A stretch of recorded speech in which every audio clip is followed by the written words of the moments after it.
Bonjour à tous, bonjour à toutes. Merci d'être avec nous ce matin et moi je suis très content de vous retrouver pour ce deuxième épisode de notre série de webinaires consacrée à la valorisation des cabinets.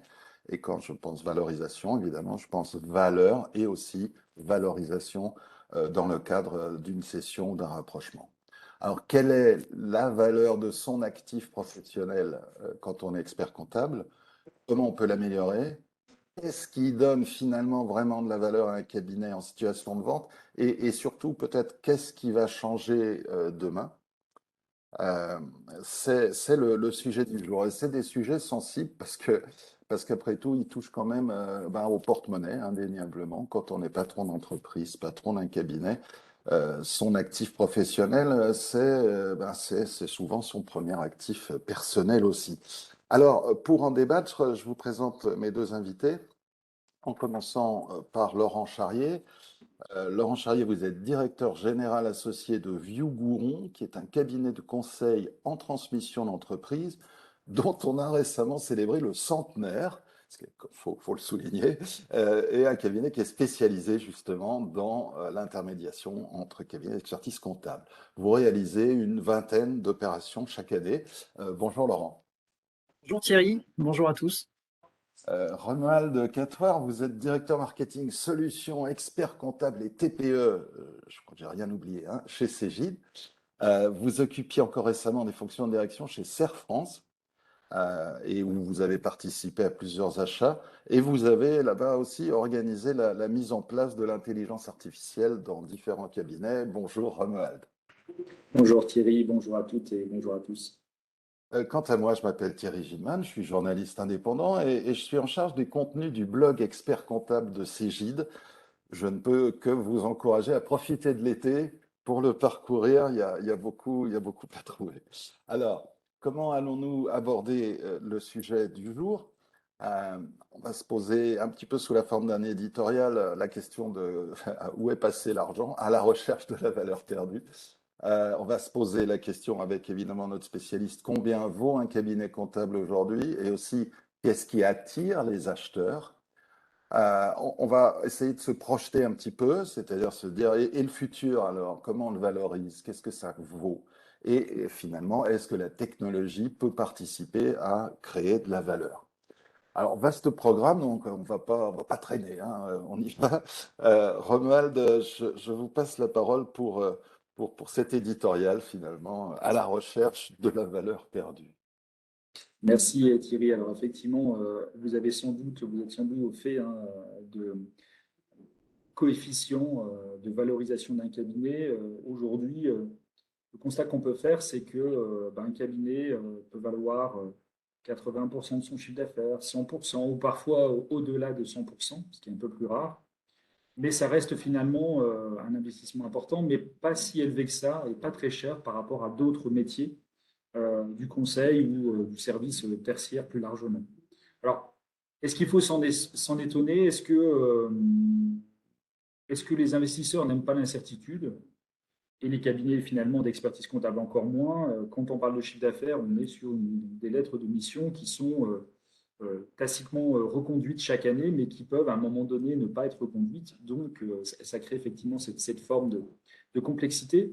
Ce qu'on peut constater en tous les cas sur le secteur, moi je l'ai connu précédemment, avant de rejoindre les équipes Cégide, c'est qu'on a, et on le constate encore aujourd'hui en discutant avec les clients, des marges qui s'effritent sur la partie réglementaire.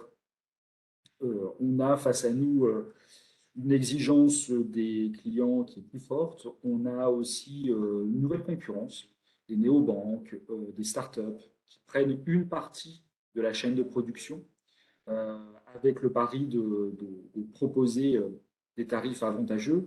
Et on a aussi un deuxième élément qui tire la rentabilité vers le bas, c'est aussi le coût de la ressources humaines, avec des salaires plus importants et aussi d'autres charges nécessaires à la production d'un cabinet. Euh, et puis, on a des clients qui changent, on a un environnement économique qui change. La crise sanitaire, on considère que c'était quelque chose d'accélérateur dans ça. En quoi elle change, c'est que les clients aujourd'hui, l'expert comptable, et ça c'est une vraie belle opportunité, reste l'interlocuteur de confiance. Et c'est un interlocuteur qui est consulter pour de l'accompagnement, pour du conseil, et pas exclusivement, et plus exclusivement, sur de la formalisation de la production réglementaire. Euh, et puis c'est un horizon qui est quand même assez chargé parce que la réglementation s'invite.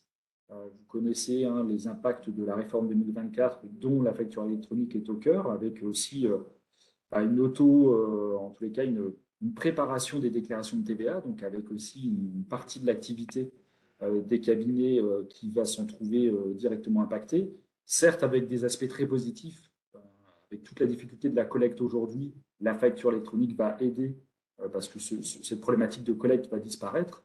Euh, la difficulté, c'est les cabinets ont aussi ont cette lourde tâche d'attirer des talents et des profils qui changent, des profils qui sont évolutifs, des profils qui sont capables d'être en interlocution sur l'instant T et la projection avec leurs clients. Et puis, sans compter l'inflation, hein, je voyais cette semaine, hein, sur une année glissante, à fin mai, une inflation à 8,7. Donc mécaniquement aussi un impact sur la rentabilité. Bon, donc tout va bien. Tout va bien. Donc, sur le modèle classique, on est en plein dans l'effet ciseau, prix en baisse. Enfin, ouais, c'est ça, les prix en baisse, les coûts en hausse. On sait que ça finit mal. Alors, donc, si je comprends bien, la question, c'est d'aller trouver de nouvelles sources de valeur. Et voilà. Et la question, c'est où? Alors il y a effectivement plusieurs manières d'aller chercher de la richesse, de préserver ses marges. J'identifie trois grandes directions. La première, c'est la taille, la croissance externe pour gagner en masse. C'est ce que j'ai connu dans deux cabinets. Effectivement, nous avions les moyens de croître dans une période où le rachat de cabinet était dans un premier temps pas évident, puis après c'est beaucoup vulgarisé. Donc il y avait des possibilités de croissance, il y en a encore aujourd'hui. Euh, donc là, c'est des moyens financiers principalement, des moyens humains aussi, parce que c'est nécessaire d'auditer au préalable, de bien comprendre quel type de cabinet on est en train d'acheter. Et puis, c'est après tout le travail, je dirais que le vrai travail démarre une fois que le cabinet est racheté. C'est toute l'intégration dans les processus.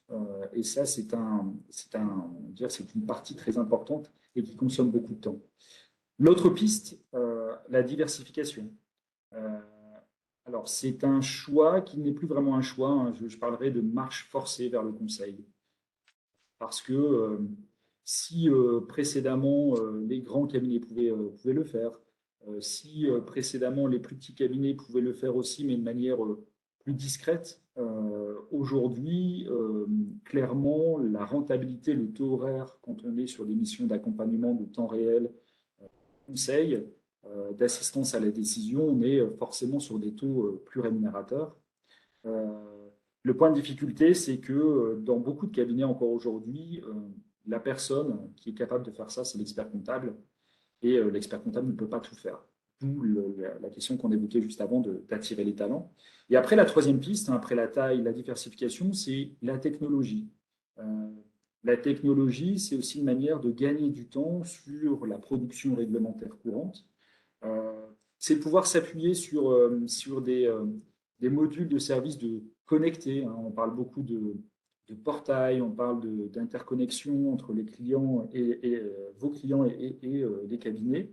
Et ça, c'est un élément qui aujourd'hui est intéressant et ça permet aussi de valoriser le cabinet et d'attirer des talents. Donc, ça, c'est quelque chose qui est accessible à tous et c'est une bonne piste aussi de, de détection, d'identification de nouvelles zones de richesse. D'accord. Bon, donc le présent est dur, mais l'avenir n'est pas forcément aussi dur. Alors, la diversification, j'ai bien compris ce que vous nous disiez. Le conseil, j'ai l'impression que ça fait 25 ans que la profession en parle. Le conseil payant, c'est déjà plus compliqué. Euh, et puis le conseil, s'il y a que le patron, s'il y a que l'expert comptable qui est capable de le faire, il va pas non plus travailler plus de allez, 70 heures par semaine, ce qu'il fait aujourd'hui, il va pas quand même aller au-delà. Dans la technologie, bon, bah, je comprends votre enthousiasme. Vous êtes aujourd'hui éditeur de logiciels, Romuald, et non des moindres. Mais alors, avant de parler du futur, je voudrais qu'on parle du présent et me tourner vers un spécialiste, un praticien d'aujourd'hui, de la vente et d'achat de cabinets comptables en France. Donc, Laurent Charrier de Vieux-Gouron. Et ben voilà, je vous pose la question et vous allez nous expliquer à tous ce qu'il y a derrière. C'est combien vaut un cabinet comptable aujourd'hui? Merci de me donner la parole. Effectivement, on y viendra dans les différents slides, mais il n'y a pas une seule réponse et une seule valeur. Et je me permets de revenir, même si elles sont connues de tous et particulièrement par vous, qui êtes les experts et des hommes et des femmes de chiffres, sur les méthodes de valorisation.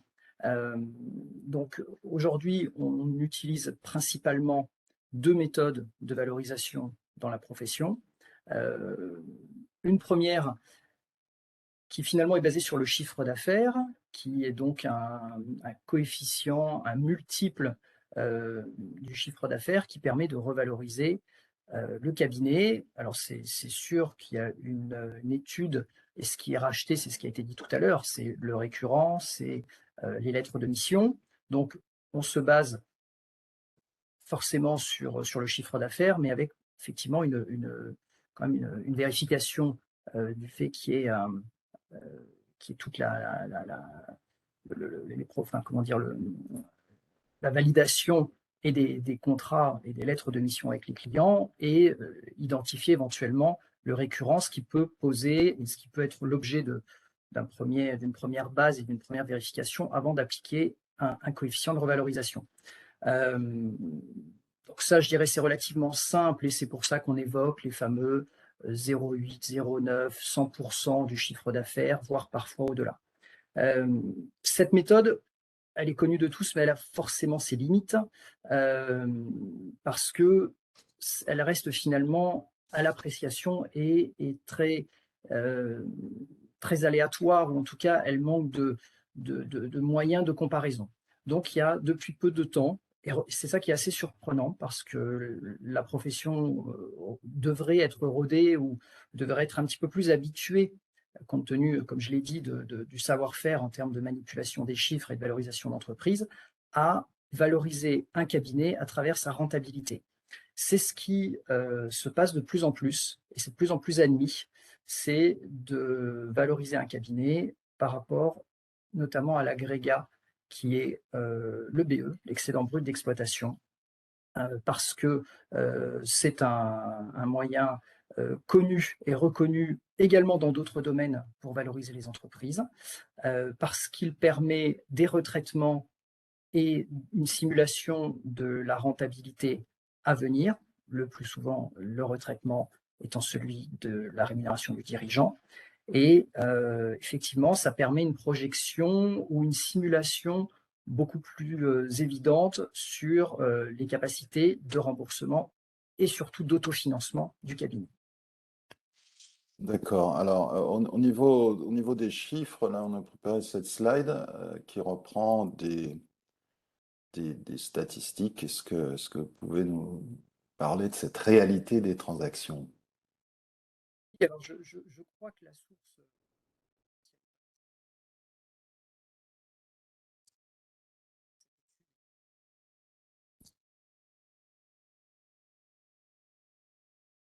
Je n'entends pas très bien.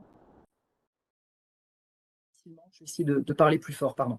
Donc ces chiffres sont connus et je pense que c'est les ratios ou les coefficients constatés notamment par Interfimo que l'on est amené plus ou moins, nous, à vérifier ou à croiser par ailleurs avec, dans les années précédentes et notamment dans les débuts des années 2010, des écarts parce que nous, on voyait encore plus souvent les cabinets se vendre une fois le chiffre d'affaires. Ces dernières années, on arrive nous aussi à des constats équivalents à ce que peut constater Interfimo, notamment.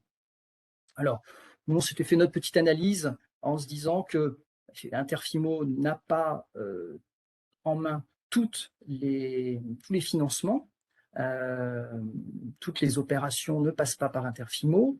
On se rend compte aussi, et peut-être que vous le constatez vous directement, que parfois ce sont aussi des premières installations, voire des rachats de clientèle qui sont faits par les stagiaires auprès de leur maître de stage, donc ce qui peut expliquer des coefficients un tout petit peu plus en dessous.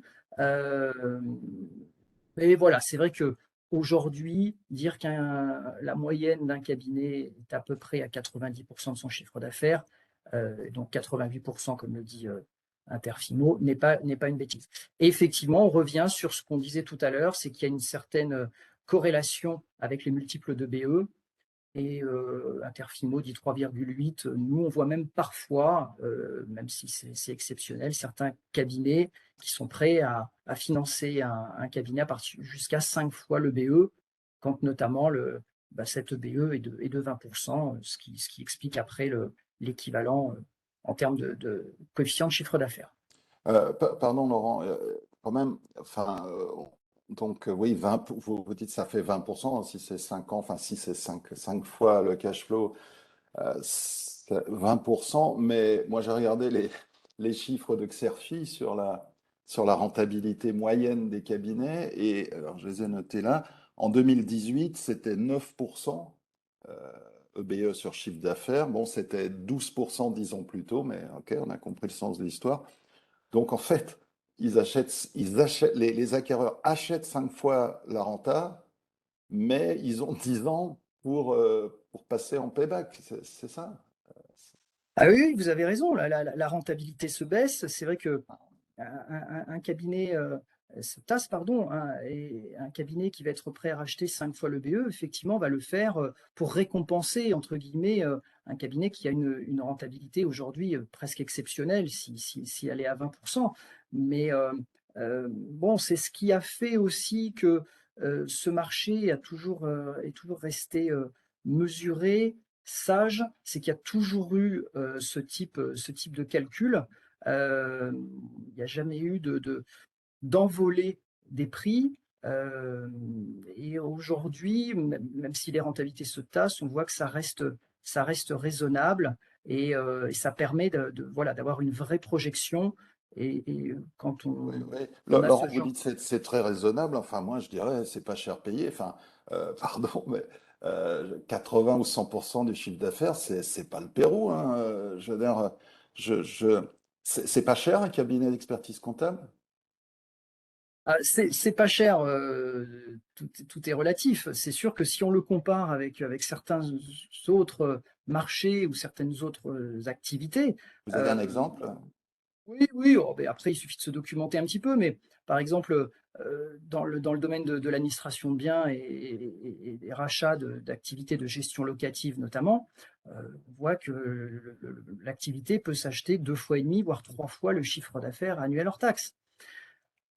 Voilà, là, pour le coup, il y a une bulle, il y a une pression du marché, il y a des acteurs qui entretiennent cette spéculation.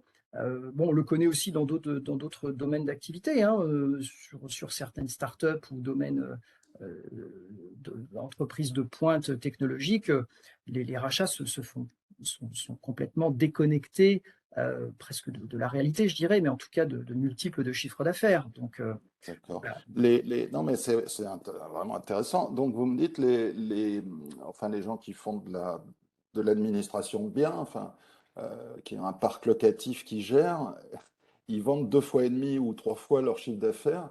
Et les experts comptables, c'est dur déjà de vendre 1 fois le chiffre d'affaires. Moi, ça me paraît. Enfin, il y a peut-être une question de concentration du marché. Oui, certainement, ça joue. C'est sûr que la pression est quand même moins forte. La concentration est moins forte sur le marché de l'expertise comptable. Même les grands, on a encore beaucoup enfin, les grands acteurs sont encore nombreux.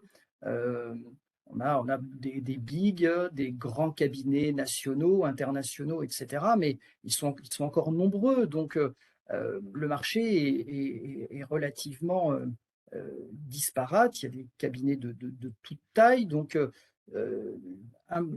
tous les cabinets ne sont pas forcément, ne donnent pas forcément lieu à une surenchère et à une bagarre de grands acteurs prédominants. Ouais, je comprends. La concentration du marché n'en est pas au stade qui peut être dans l'immobilier. D'accord. Alors, pour enchaîner, je me pose la question de, bon, bah, très bien, il y a des acheteurs, manifestement. C'est quand même aussi une bonne nouvelle pour les vendeurs. Qu'est-ce qui les attire? Alors, à mon niveau, ou en tout cas par rapport à ce qu'on constate, nous, on a identifié plusieurs raisons, et une qu'on peut expliquer ou symboliser par la logique de masse et la concentration, le gain de chiffre d'affaires. Voilà. Alors, ce souhait de réaliser plus de chiffre d'affaires, il a plusieurs logiques. On peut constater une logique géographique, et ça, je pense que beaucoup de confrères l'ont constaté. On voit que les acteurs ont tendance à, à chercher, alors ça va rejoindre la densité du réseau, mais en tout cas à mailler le territoire et progressivement à prendre des parts de marché, une position dominante Mhm. sur leur territoire ou leur zone économique. Après, la D'accord. densité du réseau va peut-être aussi s'expliquer parce que des grandes villes vont attirer et vont nécessiter ou permettre à un cabinet d'exister encore plus. Et puis, le but derrière tout ça, effectivement, c'est d'être le leader, c'est de D'accord. dominer. Voilà. Une deuxième raison, c'est peut-être propre au marché ou à la tentative et au besoin, et on l'a vu tout à l'heure, d'aller trouver des nouvelles orientations, peut-être des niches, mais et donc d'aller chercher des secteurs d'activité que l'on ne travaille pas. Je pense je sais pas, hein, c'est le secteur de la pharmacie. En rachetant un cabinet spécialisé dans la pharmacie, on va obtenir des clients et une spécialisation dans ce secteur. Euh, on va peut-être aussi chercher l'image est jolie, les nouvelles portes d'entrée. Par exemple, dans le domaine de la grande distribution, on sait qu'il faut être référencé, par exemple, auprès du réseau, pour ne pas le citer, Intermarché, et que ce référencement peut s'obtenir en acquérant la clientèle d'un cabinet qui est déjà référencé. Donc, c'est une porte d'entrée. Voilà un petit peu le, Donc, une des autre éléments raison qui peut ouais. expliquer la volonté de racheter et de croître. D'accord. Donc, gagner en masse, ouvrir son marché, et puis, vous disiez, les ressources humaines.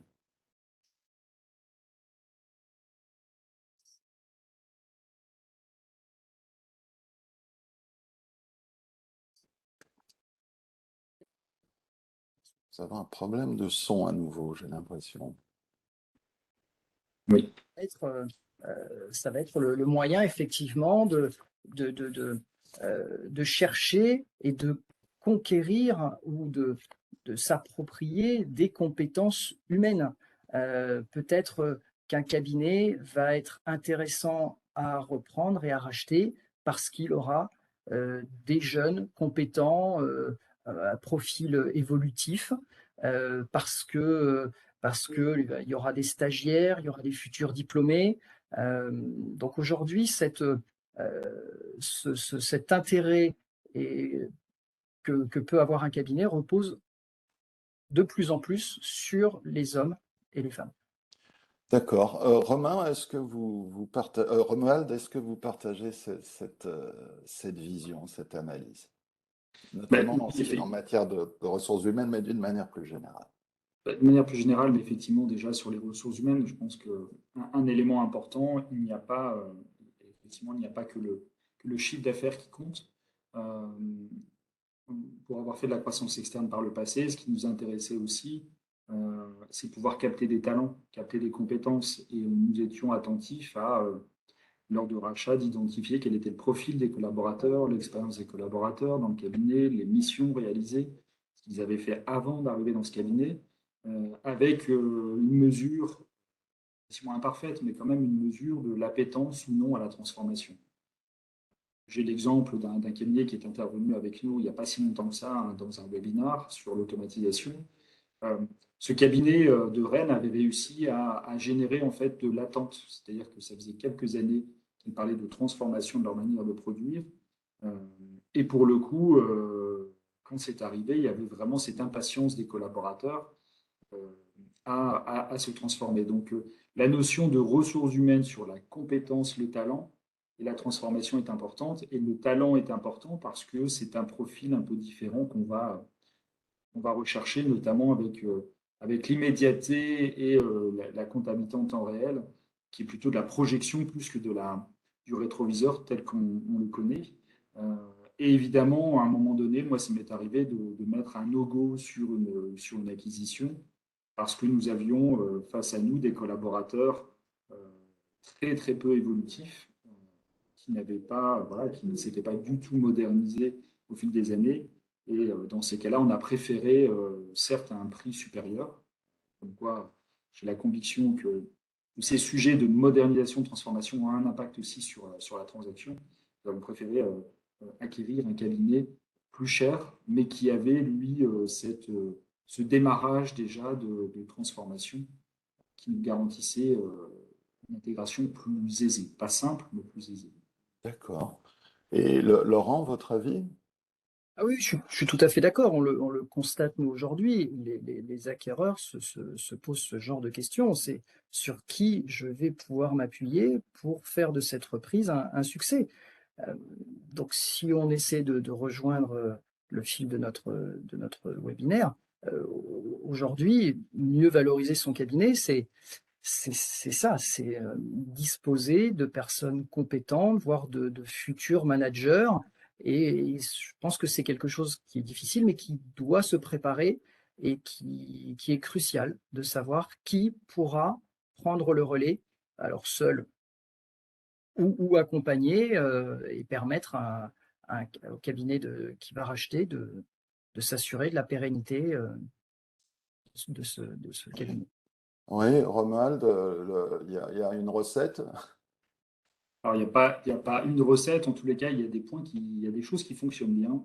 Et ce qui fonctionne bien, c'est un patron de cabinet intéressé par son écosystème et intéressé par les évolutions et qui va être entouré au moins, alors après ça dépend de la taille du cabinet, mais je dirais au moins un ou deux opérationnels promoteurs du changement. Ça peut être des assistants comptables en devenir, ça peut être des contrôleurs de gestion, ça peut être différents profils, mais en tous les cas des personnes qui vont s'intéresser et qui vont pouvoir l'accompagner de manière opérationnelle dans la transformation. Et puis après, je parlais de profil de contrôleur de gestion parce que de plus en plus, pour discuter avec beaucoup de clients, c'est des types de profils qui sont de plus en plus recherchés et qui sont attirés à la différence peut-être des comptables qui, pour beaucoup, souhaitent aller en entreprise, parce qu'ils ont cette capacité à mettre à profit ce qu'ils ont appris, c'est-à-dire de pouvoir faire des projections, de pouvoir se comparer à un budget, de pouvoir se travailler sur la matérialisation d'un modèle économique par rapport à une stratégie d'un client.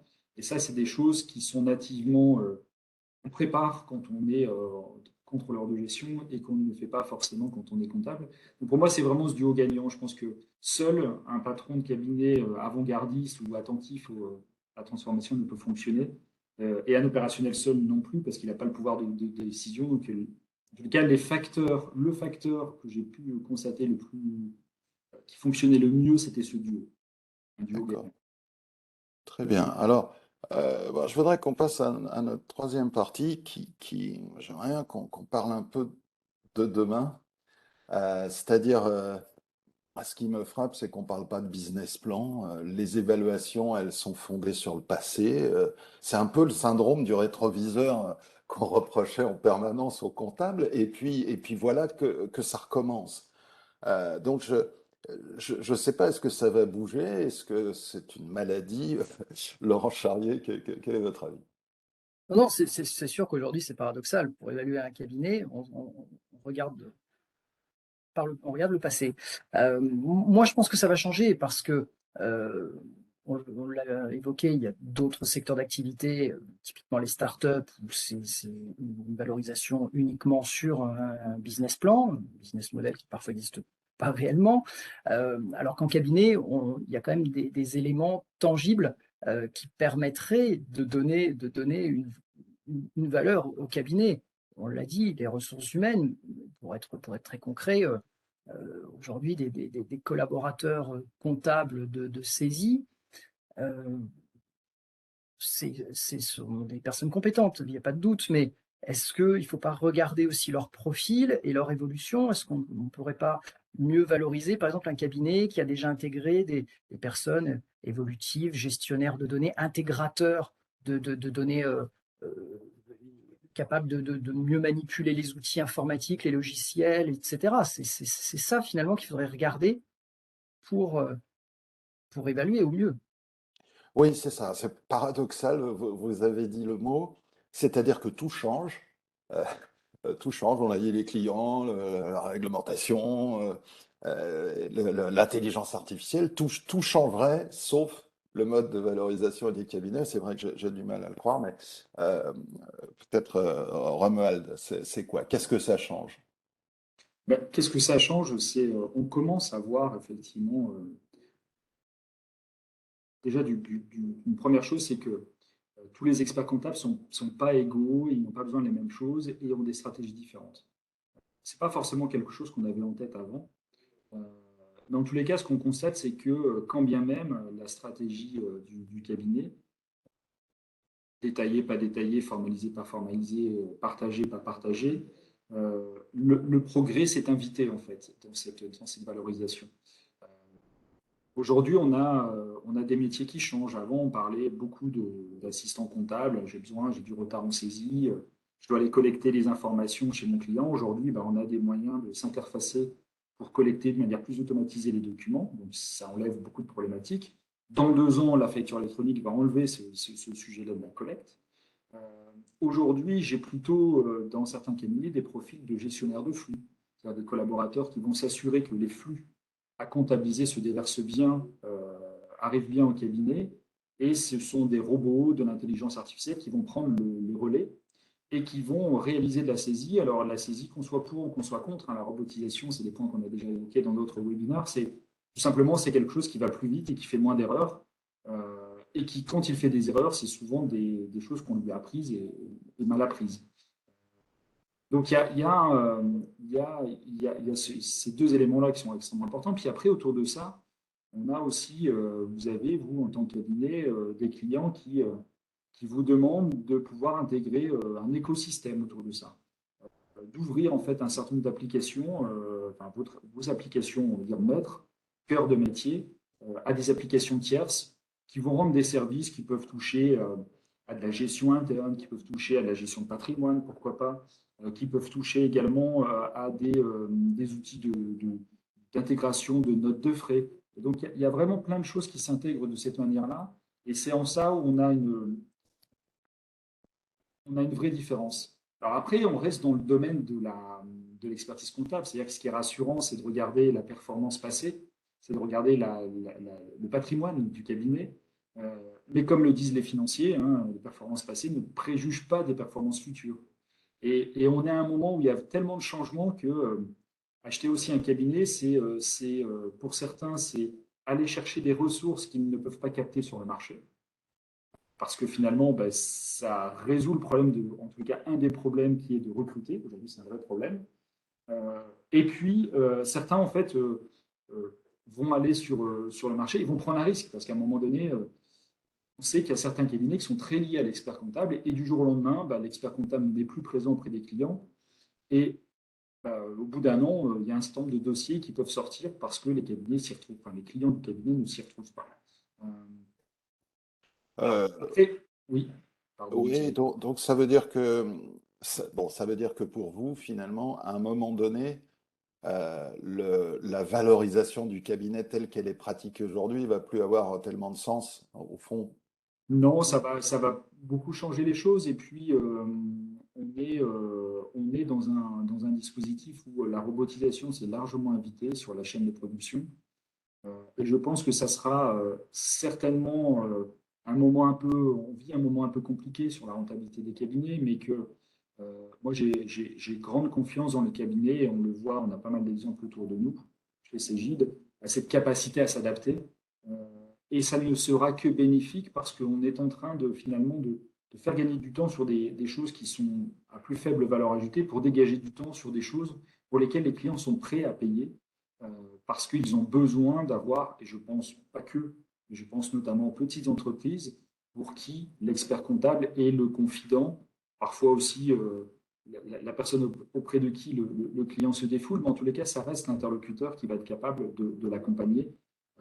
Donc la valorisation des cabinets, je pense, de tout ça ne fera que progresser. D'accord. Alors moi, il y a une question derrière qui est volontiers posée, c'est-à-dire quand on est en situation de vente, comment se situer par rapport à la technologie? C'est-à-dire, par analogie, hein, pardonnez-moi, elle vaut ce qu'elle vaut, mais je vois, quand on veut vendre un bien immobilier, il y a un peu deux philosophies, hein. Je laisse tout en vrac et de toute façon, ils voudront tout changer, donc laissons comme c'est. Ou alors, pardon, ou alors il y a la méthode Stéphane Plaza, quoi, le homestaging. Moi, je ne sais pas. Est-ce qu'il y a une méthode à privilégier aujourd'hui? Laurent, du point de vue de la technologie, voilà, est-ce qu'on vend mieux un cabinet déjà automatisé, bien équipé, etc. Oui, oui, mais l'écart n'est pas encore assez marqué. Euh, c'est c'est- c'est sûr que c'est mieux. Ça prouve que les collaborateurs se sont déjà appropriés des nouveaux outils, ont évolué. Bon, il faut aussi avoir en tête que le cabinet qui reprend vraisemblablement changera, fera évoluer le système. Donc c'est vraiment ça qu'il faut avoir en tête, c'est d'avoir des collaborateurs évolutifs, prêts à s'adapter à un nouvel outil et qui vont avoir cette démarche et qui vont être prêts à aller de l'avant. D'accord, donc c'est une sorte de, au moins, on parlait des pré-équipements radio autrefois dans les automobiles, c'est au moins un pré-équipement automatisation au sens l'esprit tourné vers, si j'ai bien compris. Romuald, c'est quoi le choix entre je laisse tel quel et puis je- je- j'arrange la mariée? Je la mariée, le choix n'est pas évident, hein. Je ne sais pas s'il y a véritablement un choix entre, effectivement, comme vous le disiez, Thierry, de tout laisser en l'état euh, ou de mettre en quelque sorte rendre la mariée plus belle ou dit autrement de mettre le cabinet en ordre de marche vers l'avenir. Euh, je pense qu'en fait, il y a une forme quand même d'immédiateté aujourd'hui que les cabinets ont compris. Euh, Parce que l'avenir des cabinets se joue à très court terme. Il y a des effets réglementaires, on parle de la facture électronique qui va nécessiter à un moment donné de revoir sa manière de produire. Il y a un besoin aussi moi j'ai détecté quand j'étais en pilotage de cabinet, la modernisation d'un cabinet rend quand même, il y a une notion d'attractivité parce qu'aujourd'hui des profils, des talents signent dans un cabinet où certes il y a des aspects effectivement financiers toujours, mais aussi des aspects liés à la qualité de vie, à l'intérêt des missions qu'ils vont pouvoir réaliser. Et donc aujourd'hui, je pense qu'il y a finalement peu de cabinets qui décident de ne rien, de tout laisser en l'état. C'était peut-être vrai il y a 3 ans, mais les cabinets qui sont même en situation de cession, je pense que Laurent peut le constater aussi, ne se disent pas, comme je ne bouge pas, je vais céder, et puis je vais surtout pas bouger parce que je cède. En fait, ils rentrent dans une mécanique où ils subissent certes un peu de changement, mais le changement est quand même présent. Donc, quand on pense transformation technologique, pour moi, il y a vraiment enfin, trois questions importantes à se poser. Et le chemin, comme vous le voyez, hein, vers demain, pour moi, il peut se structurer euh, autour de trois questions. C'est pourquoi changer? Finalement, ça veut dire que se passe-t-il si je ne le fais pas, si je tarde? Si je tarde, est-ce que c'est préjudiciable? Et si je change, qu'est-ce que je gagne? Parce qu'il y a toujours ce rapport, finalement, ce SWOT, hein, c'est opportunité-risque. Ça, c'est la première question. C'est pourquoi changer? Sincèrement, alors après, je n'ai pas la prétention d'avoir vu l'ensemble du marché, mais sur un bon panel de personnes que j'ai rencontrées, de cabinets, de patrons de cabinets, je pense que la réponse est assez claire. Oui, il faut changer.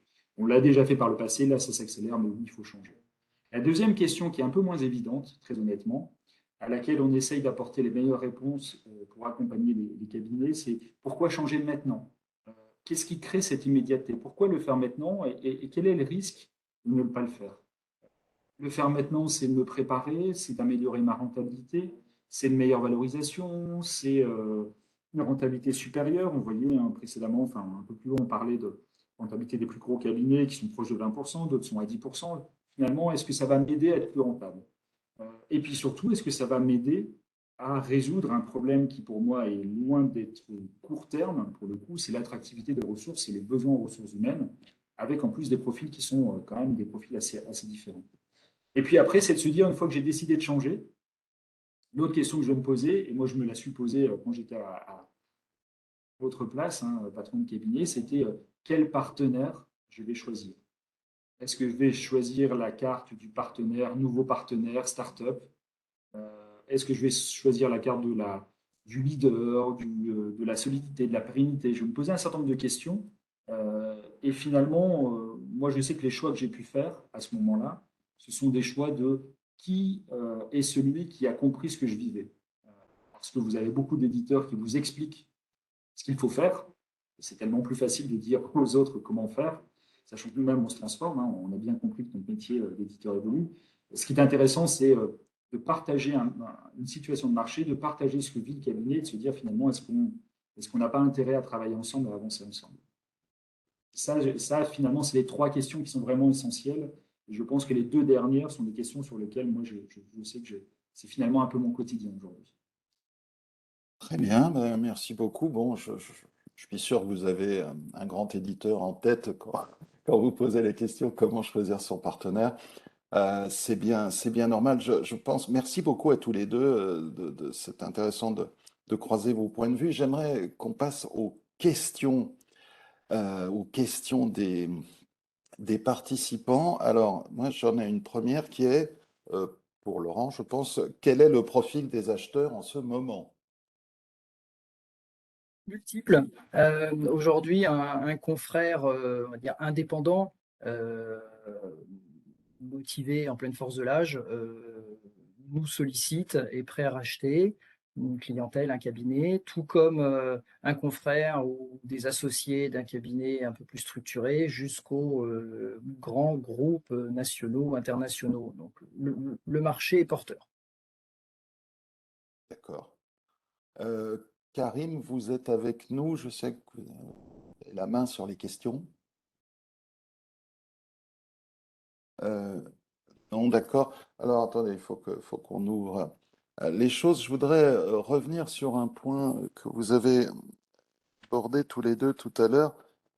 Excusez-moi, qui était le. euh, oui, c'est ça. C'est-à-dire, oui, oui, j'avais pas posé la question, mais j'y pensais quand même un petit peu, Laurent. Est-ce qu'on peut vendre n'importe quel cabinet aujourd'hui? Tout est une question de prix finalement, mais bon, on voit aussi qu'il y a des cabinets c'est très rare, mais qui malheureusement sont pas vendables parce qu'il y a une clientèle qui est trop particulière, des paiements qui sont trop aléatoires. Voilà, non, il y a quand même une limite aux choses. euh, et je finirai en disant que malgré tout, la, la fourchette et la différence de prix n'est à mon sens pas encore assez marquée aujourd'hui entre un cabinet moyennement intéressant et un très beau cabinet. C'est vrai qu'on a une fourchette de prix. C'est pour ça que on l'a vu tout à l'heure, il y a des nouveaux agrégats ou des nouveaux éléments qui peut-être vont permettre de mieux marquer et surtout de mieux récompenser le confrère qui aura bien œuvré pendant toutes ces années. D'accord. Est-ce on est on est très raisonnable là, dans les chiffres. Vous disiez même, je crois, un truc, ou peut-être c'est en préparant ce webinaire, que c'était que vendre plus de 100% de son chiffre d'affaires, c'était finalement presque mission impossible. Vous étiez de mauvaise humeur ce Il jour-là? y a encore quelques années, on le voyait, on constatait, enfin surtout nous-mêmes, on a réalisé des opérations, les cabinets se vendaient jusqu'à 1,2 fois le chiffre d'affaires. Aujourd'hui, bon, il y a des faits, la rentabilité notamment, enfin des éléments qui l'expliquent, les rentabilités se tassent, mais le marché ne permet plus, et on le voit quand on essaie de vendre des cabinets au-delà de Coef1, c'est compliqué, on n'y arrive pas. Il n'y a que des experts comptables qui rachètent des experts comptables? Nous, c'est ce qu'on constate. Après, il y a peut-être, une partie des opérations qui se font, et qui sont faites par d'autres professionnels. Mais, à notre niveau, nous, on vend des cabinets d'expertise comptable à d'autres experts comptables. Il y a on entend parler parfois de l'arrivée de banques, de choses comme ça. À notre niveau, on n'a jamais été amené à travailler avec des banques qui auraient racheté des cabinets d'expertise comptable. D'accord. Moi, j'ai quand même une question parce qu'on a souvent, dans ces webinaires, on a souvent parlé de Loop, notamment de CJ de Loop, euh, qui est quelque chose de très structurel.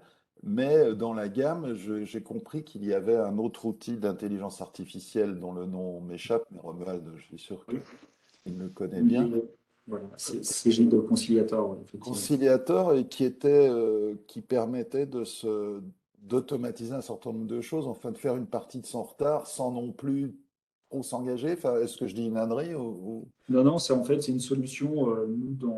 Chez nous, on parle de deux chemins. Il y a le chemin de modernisation et de transformation. Transformation va être vraiment sur je change complètement les process et l'outil de production de cœur, donc avec CJ Loop en l'occurrence. On y met de l'intelligence artificielle, c'est une manière très différente de faire de la production avec de l'automatisation de TVA déjà aujourd'hui qui est proposée, donc très automatisée. Et vous avez CJ Conciliator qui finalement est un accélérateur sur la partie en amont, c'est-à-dire qu'il automatise la collecte et la saisie. Pour autant, après, vous pouvez le brancher sur n'importe quel outil, Cegid ou pas d'ailleurs, du marché. Euh, voilà, c'est une alternative. Pour moi, si je devais le représenter, c'est une première marche vers une transformation. Loop, c'est je fais peut-être deux marches d'un coup. Alors certains sont capables de le faire. Euh, et d'autres, en fait, ont besoin de cette marche intermédiaire surtout pour la culture du changement auprès des collaborateurs. C'est bien ça la difficulté. Et c'est ça aussi qui fait que je pense, moi je suis convaincu que la valeur des cabinets bougera en fonction de ça. Et moi j'ai l'exemple d'un cabinet sur la région nord qui a été racheté à un bon prix, supérieur à 100%. Mais ce rachat était conditionné à l'initiation de la transformation. C'est-à-dire que le deal, il y a eu un protocole qui a été signé en disant à 12 mois, on se porte acquéreur à tel prix, sous condition de mise en place d'un outil d'intelligence artificielle. Donc il peut y avoir aussi peut-être des nouveaux deals, entre guillemets, qui sortent de cette manière-là, parce que pour avoir réalisé à deux reprises la transformation, mener la transformation, c'est quand même un travail complexe, difficile, parce que face à nous, on a de l'humain.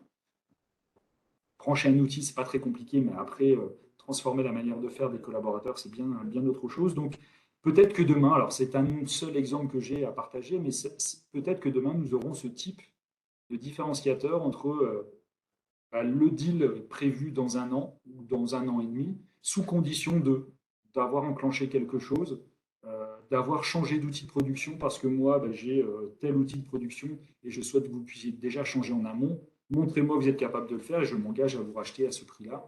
Voilà. Peut-être que demain, pour l'instant, ce n'est pas un constat généralisé, loin de là, hein, c'est très singulier, mais pourquoi pas. En tous les cas, je pense que ça contribuera et pour certains, moi, pour discuter encore hier, j'étais lors d'un événement avec des cabinets qui ont fait le pas d'utiliser Loop, hein, l'outil de transformation. Ils me disaient que clairement, les acquisitions qu'ils faisaient, c'était une manière de recruter, ni plus ni moins, des bons profils.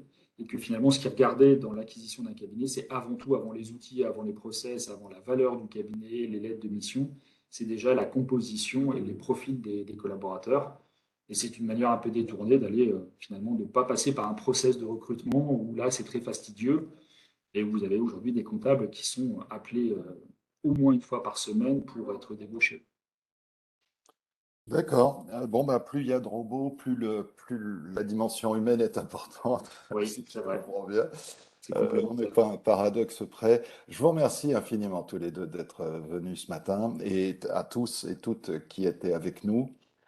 J'espère qu'on a répondu à vos attentes et qu'on vous a été utile. Alors, euh, j'attire votre attention sur des ressources si vous voulez aller encore plus en profondeur dans le sujet. Il y a un e-book, enfin une sorte de un petit dossier d'une vingtaine de pages assez détaillé où vous retrouverez du reste certaines analyses euh, de Laurent Charrier. Et puis il y a quelques articles également qui prennent cette question sous des angles différents. Je vous incite par une nouvelle fois à profiter de l'été pour y aller. Vous trouverez tout ça sur le blog de Cégide ou directement dans la présentation du jour que vous recevrez logiquement en fin de journée. Et puis ce webinaire sera également retransmis, donc vous pourrez le regarder le soir à la veillée ou le faire tourner autour de vous. Euh, Merci encore et puis à bientôt. Voilà, à la rentrée. On aura on aura une nouvelle série de webinaires à partir de la rentrée où nous allons parler de data, de données, et autant dire que c'est un vaste sujet. Donc il y aura 3 webinaires qui seront consacrés. Laurent, Romuald, Karim, merci à tous de m'avoir aidé à préparer ce webinaire et puis d'avoir participé aujourd'hui.